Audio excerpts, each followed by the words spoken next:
আসসালামু আলাইকুম গাইস, আপনারা সবাই কেমন আছেন? আশা করি ভালো আছেন। তো আমরা গিয়েছিলাম ময়মনসিংহের মুক্তাগাছায় একটা বিয়ের দাওয়াতে আমার ফ্রেন্ডের। তো যাওয়ার সময় আমরা কোনো ভিডিও করতে পারিনি, কারণ আমাদের এক বন্ধু অসুস্থ হয়ে পড়েছিল গাড়িতে, যার কারণে খুব ব্যস্ত ছিলাম সবাই। তো আসার পথে আমরা ভিডিওটা করি। আমরা গিয়েছিলাম গত শুক্রবার আপনার সকাল সকাল বেরিয়ে গেছিলাম, 7:30টার দিকে আমরা রওনা দিয়েছিলাম। আসছিলাম আপনার 5:30টার দিকে। তো আসার সময় ভিডিওটা মুক্তাগাছা থেকে বের হওয়ার সময় আমার বন্ধু গাড়ি চালিয়েছে।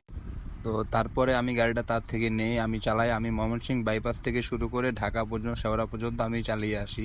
তো আমার কাছে রাস্তাটা খুব যাওয়ার সময় খুব ভালো লেগেছিল, এই জন্য চেয়েছিলাম যে আসার সময় আমি কিছু ভিডিও করে আপনাদের সাথে শেয়ার করব। তো তারই পরিপ্রেক্ষিতে কিছু ভিডিও করা এবং আপনাদের সাথে শেয়ার করা। সবাই ভিডিওটা মনোযোগ দিয়ে দেখেন, খুব সুন্দর একটা রাস্তা, দেখে খুব ভালো লাগলো আমার।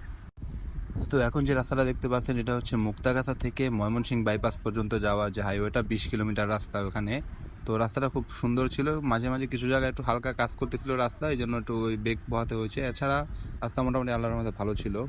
আমাদের জার্নিটাও খুব ভালো ছিল। আমরা গাড়িতে ছিলাম 5 জন। হ্যাঁ, আমাদের সাথে একটা হুন্ডা ছিল, আমার এক ফ্রেন্ড ছিল, ও হুন্ডা নিয়ে গেছিলো।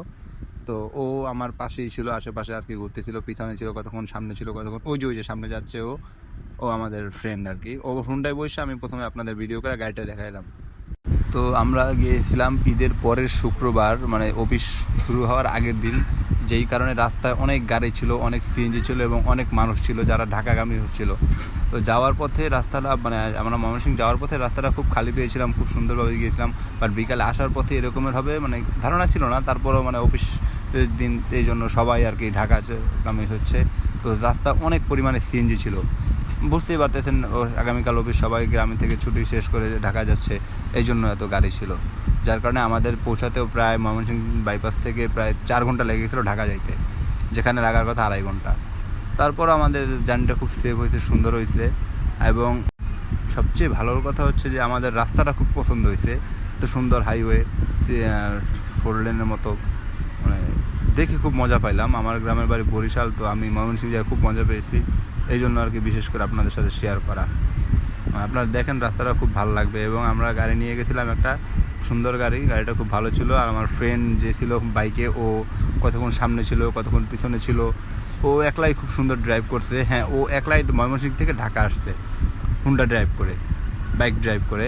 তো ওরে দেখে আমার মানে নিজেরই খুব ভালো লাগছে, খুব প্রাউড ফিল হয়েছে যে কতই হলে মানুষ একটা ড্রাইভ করতে পারে।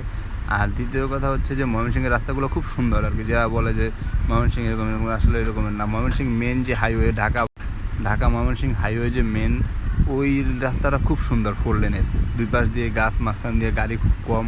তো আপনারা দেখতেই পাচ্ছেন এই যে এখান থেকে কোনো গাড়ি নাই। গাড়ি যা ছিল ময়মনসিংহ বাইপাসের ওখান থেকে আমরা সব ওভারটেক করে চলে আসছি। তারপরে শুধু রাস্তা আর রাস্তা, আমরা সবাই মিলে গাড়িতে বসে খুব মজা করছি আনন্দের সাথে। পুরো রাস্তাটা আমি ড্রাইভ করছি, এই জন্য আমার কাছে খুব অতিরিক্ত বেশি ভালো লাগছে। তো আমি আমার ফ্রেন্ডে দিলাম যে ফোনটা নিয়ে ওতে ভিডিও কর, জায়গাটা খুব সুন্দর হয়েছে। তো আমাদের গাড়িটা ছিল গ্যাসের এক্স করোলা গাড়ি, এবং গাড়িটা খুব ভালো ছিল। আমরা জানলা খুলে দিয়ে চালাইছি, খুব মজা পেয়েছিলাম। তারপরে আপনার রাস্তাটাও খুব ভালো ছিল, যা ছিল মানে মোটামুটি গাড়ির প্যারা ছিল, তারপরে সব কিছু অল দ্য ওয়ে ভালো ছিল। আর ময়মনসিংহ হাইওয়ের মধ্যে আপনার বাস যেগুলো আছে মোটামুটি সব ভালো স্পিডে থাকে, 80+ থাকে। তো আমার একটা গাড়িতে ভালো স্পিড পাইছিলাম। তো আপনারা তারপর ভিডিওটা এনজয় করেন আর দেখতে থাকেন, খুব সুন্দর একটা রাস্তা।